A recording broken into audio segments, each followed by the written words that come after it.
Zambia is gripped by uncertainty as the funeral of former President Edgar Lungu is abruptly halted by a court order.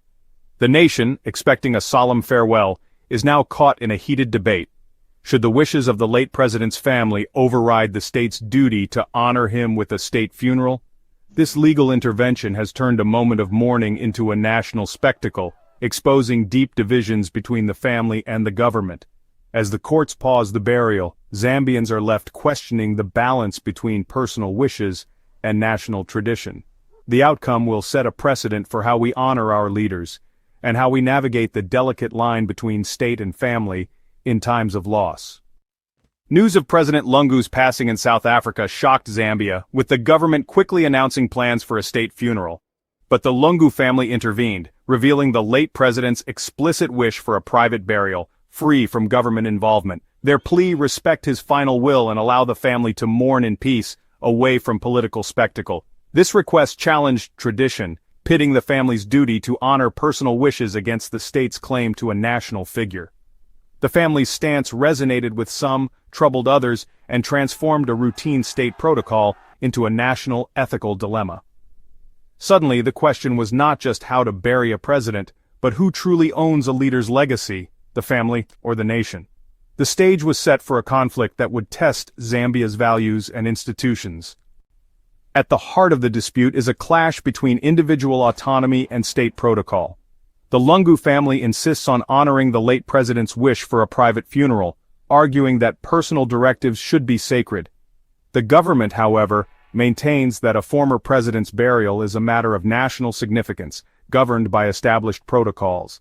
This standoff is more than logistics. It's a reflection of lingering political tensions and a test of our legal framework. The law is unclear. Does the state's authority override a former leader's last will? As the courts deliberate, the nation watches, aware that the outcome could redefine the relationship between personal rights and public duty. The funeral has become a proxy for deeper political and cultural divides. With no compromise in sight, the Lungu family turned to the courts, seeking an injunction to halt the state funeral and honor the late president's wishes. The court's temporary order paused all arrangements, recognizing the need for a thorough legal review before any irreversible steps were taken.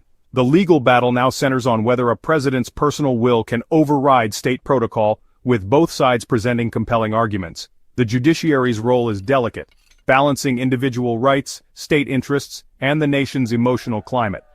The court's decision to intervene is a reminder of the importance of impartial legal institutions in resolving even the most sensitive national disputes. The outcome will either empower families to assert private wishes or reinforce the state's authority over national figures. For now, the nation waits, suspended between grief and uncertainty. In Zambia, a president's funeral is never just a family affair, it's a defining national event.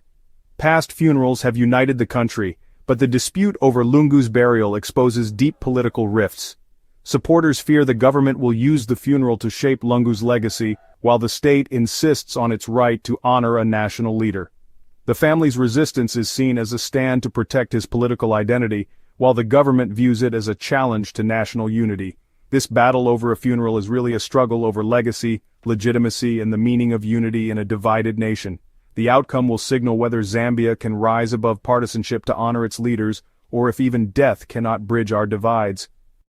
Funerals are sacred in Zambia, uniting communities across tribes and generations. Timely burials are essential for spiritual peace, and delays, especially public ones, are deeply unsettling. The legal dispute has disrupted traditional mourning, leaving the Lungu family isolated and the nation uneasy. Instead of communal healing, the focus has shifted to legal arguments and public debate violating cultural norms of discretion and consensus. The conflict has exposed private grief to national scrutiny, creating discomfort and a sense of collective shame.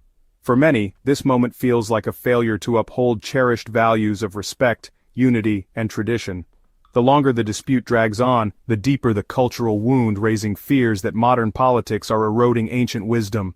The funeral, meant to unite, now symbolizes division. The dispute over President Lungu's funeral is more than a legal battle. It's a test of Zambia's democracy, culture, and maturity. The court's decision will set a precedent for how we honor our leaders and resolve complex disputes. This is a moment for leadership, compassion, and respect from all sides, government, family, and citizens alike. The way we navigate this crisis will reveal our true national character. Will we find common ground or let division define us? The world is watching, but more importantly, we are watching ourselves. The legacy of this moment will shape Zambia's future far beyond the final resting place of one man.